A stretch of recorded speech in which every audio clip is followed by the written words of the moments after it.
Good morning, YouTube, BookTube. This is Johnny. Time to make a video. It is here in West Michigan. It is February the 12th, 2023. It is 9:11 in the morning. And I am waking up, getting my diary. I already wrote a page in my 2023 paper diary. I'm on page 121. So yeah, it's a sunny day here in West Michigan. Cold, but sunny. I don't know if we're going to have any more snowstorms this year, but not saying it's going to be spring-like, but I kind of like this weather. We've had sunny days and cold and some rain. So what this video is, I was going to show you, I mentioned in my previous videos, there was a Princeton University Press Sale that John David, a booktuber, alerted me to. I used to get emails from Princeton telling me that about book sales, but I think I marked it as spam. I don't know. I used to get notices, but so I ordered 1, 2, 3, 4, 5, 6, 7, 8, 9, 10 books.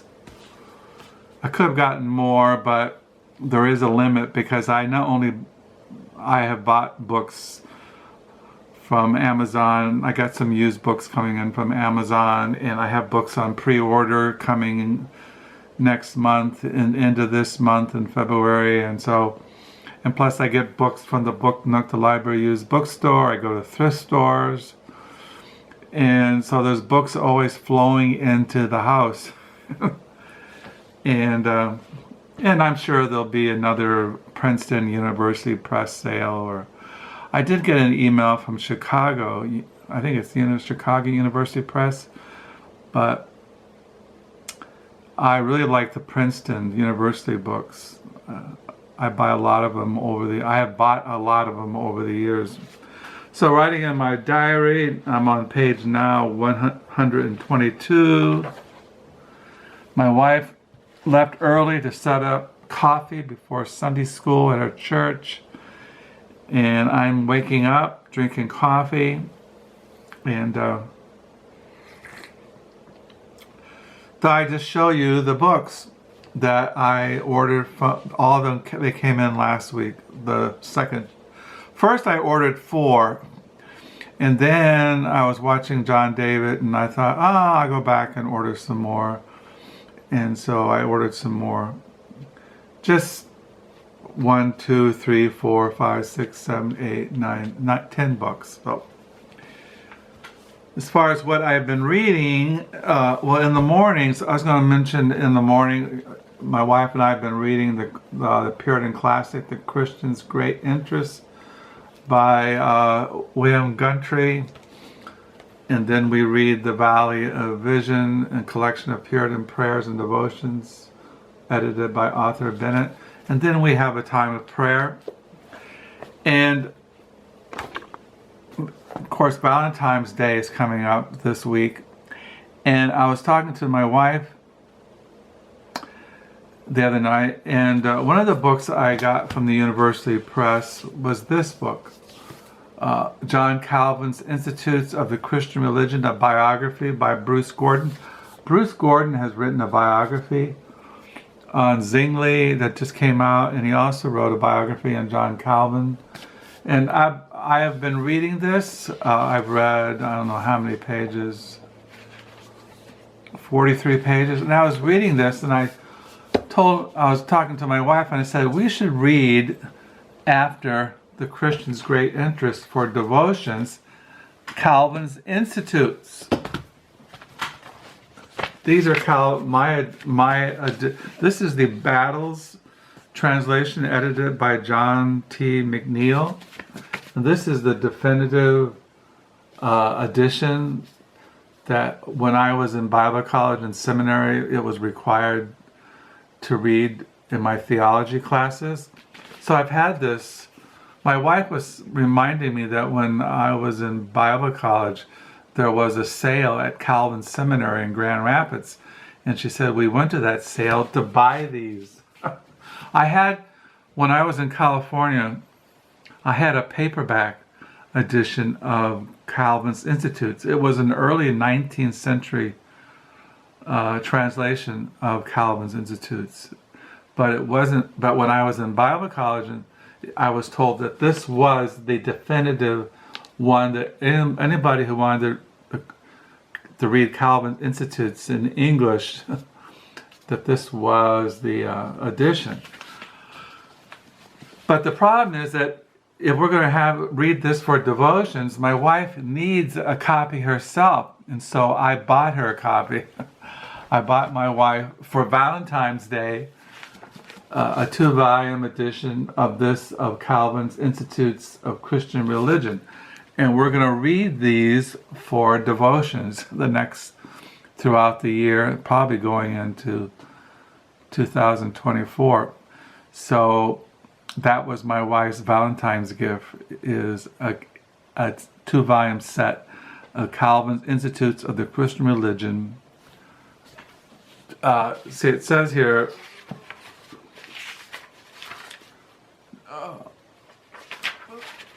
it says in the front page, I think it says that it's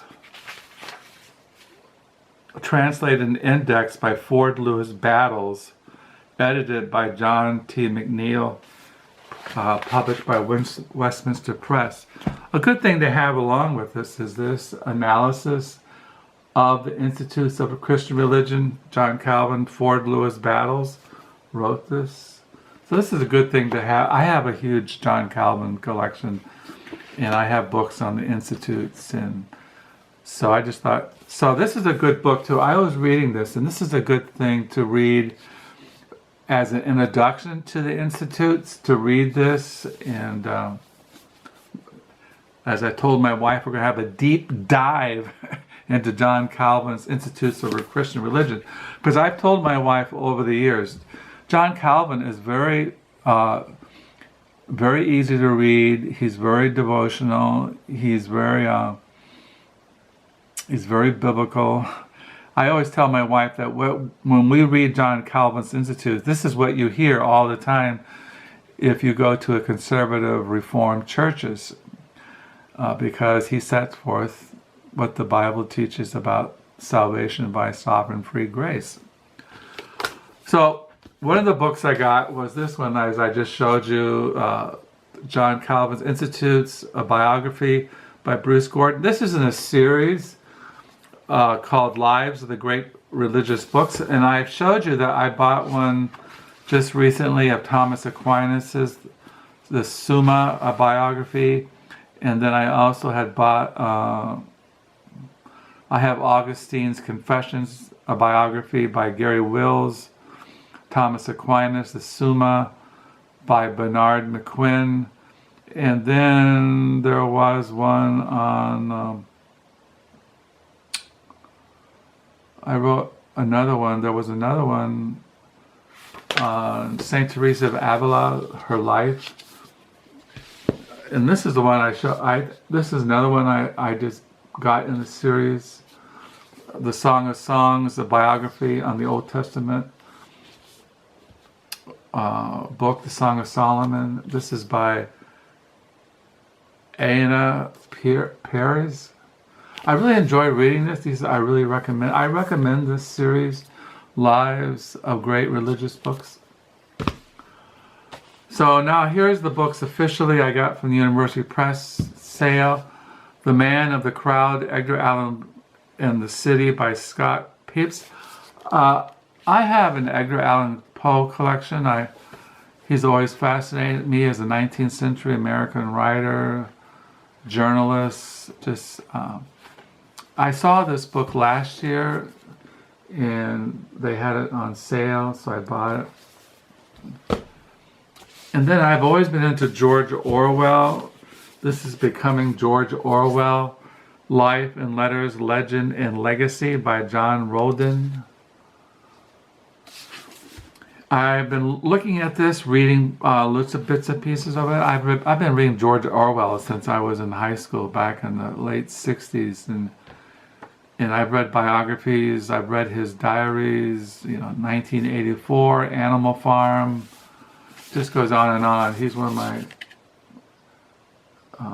I don't know, so interesting, more interesting. I can't say he's one of my favorite, but I find him interesting. And then as you know, I'm into John Adams, one of early American founding fathers, president, vice president. His son John Quincy Adams was the president, and I have a big John Adams and John Quincy Adams collection, and I got this from the Princeton University publishers, John Adams and the Fear of American Oligarchy by Luke Mayville. This is from my John Adams collection. And then I got lectures on Dostoevsky by Joseph Frank. Joseph Frank wrote a very famous multi-volume biography on Fyodor Dostoevsky. I can't pronounce the name, but I have the two volumes of Joseph Frank's biography. I don't have the volume 3 and 4. I have to get those used. But lectures on Dostoevsky by Joseph Frank, author of Dostoevsky, a writer in his time. I have 3 other books by this David Edmonds downstairs in the lower level library, but this is his book, The Murder of Professor Schlick, The Rise and Fall of Vienna Circle.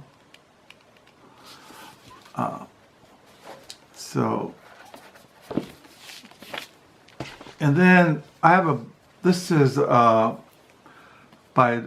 called Blazing, The Expanding Blaze, How the American Revolution Ignited the World from 1775 to 1884 by Jonathan Israel. I have another book by Joseph Israel downstairs on the Spinoza and the Enlightenment.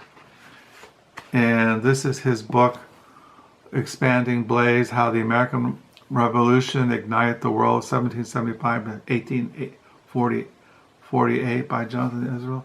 I'm a student of American history.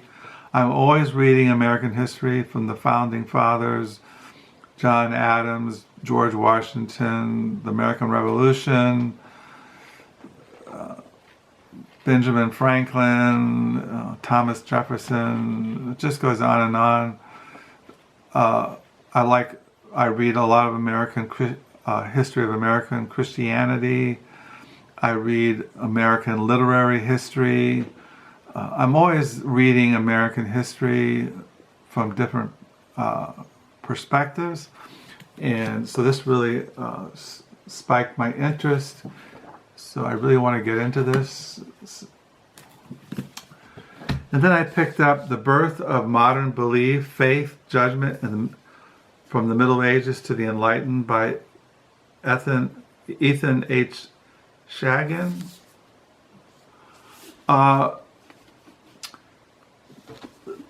There's a chapter here, that's the whole idea. This just struck me. This it says here in the flap, this landmark book traces the history of belief in the Christian West from the Middle Ages to the Enlightenment, revealing for the first time how a distinctly modern category of belief came into being.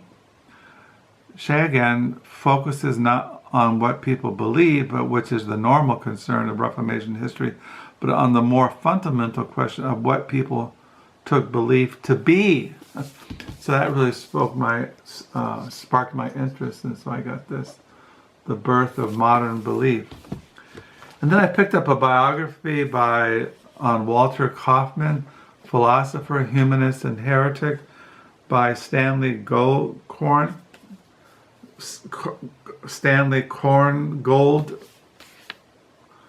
Walter Kaufman, he's a scholar on Nietzsche, and also I have his book on the philosophy existentialism. And I don't know, I like good biographies, intellectual biographies on philosophers, poets, writers, journalists. And so I wanted a good biography to go along with. I have his other books on Nietzsche and existentialism, and so I want to read about his life, and so I picked this up. So those are the books I got. Walter Kaufman, Philosopher, Humanist, and Heretic, a biography by Stanley Korngold. And then I picked up The Birth of Modern Belief, From Faith and Judgment, From the Middle Ages to Enlightenment, by Shagan. And then Expanding Blaze, How the American Revolution Ignited the World, 1775 to 1848, by Jonathan Israel. The Murder of Professor Schlick, The Rise and Fall of the Vienna Circle. I've always been interested in the Vienna Circle, Vienna, and the rise of psychoanalysis and art and music and all that came out of Vienna. Lectures on Dostoevsky by Joseph Frank. John Adams, The Fear of American Oligarchy by Luke Mayfield. Book on George Orwell, Becoming George Orwell by Jonathan Rodden. The Man of the Crowd, Edgar Allan Poe and the City by Scott Pipes. And then A Song of Songs, a biography by Allan Pierce. And then I got John Calvin, Institutes of the Christian Religion, a biography by Bruce Gordon. I've been reading this, and he's very fair on John Calvin, and so that's what I got. And like I said, if you're gonna get Calvin's Institutes of the Christian Religion, get this edition. Don't get an abridgment. Don't get this edition. And if you want a good analysis of the Institutes is on John Calvin, this is Battles, who translated it. I'm still reading The Free World, Art and Thought in the Cold War by Louis Menand. And this morning I'm reading for devotions this. What I do is I read this and then I look at Calvin's Institutes. He's always quoting from Calvin's Institutes. And so that's why I have it up here. And so that's what's going on. Like I said, I got books coming in the mail this week, and I have used books that I gotten from the Book Nook and from thrift stores downstairs that I will show in a future video. But I wanted to show you my Princeton University Press haul and just say this is a Sunday, this is a new week, we're going to the middle of the month. And yeah, time just keeps going by. So thank you for the new subscribers. Thank you for the comments. And not much else to say. I'm just hanging in there. The Lord gives grace. Like I said, my philosophy of life is to get through the morning, get through the afternoon, get through the evening, and get through the night. And keep praying and seeking God's presence, because You look at this world, the earthquakes in Syria and Turkey, and you look at Afghanistan, the Taliban, and the people are starving, and you look at Ukraine, and Russia is trying to exterminate the Ukrainians, and you look at the politics here in Washington, D.C., in America, the division, everybody hates one another, the Republicans and the Democrats, and the rich are getting richer, and the middle class are getting poorer and poorer, and yeah, so may the Lord come quickly. So I hope you have a good reading week. Thank you once again for subscribing and for your comments. And until next time, bye.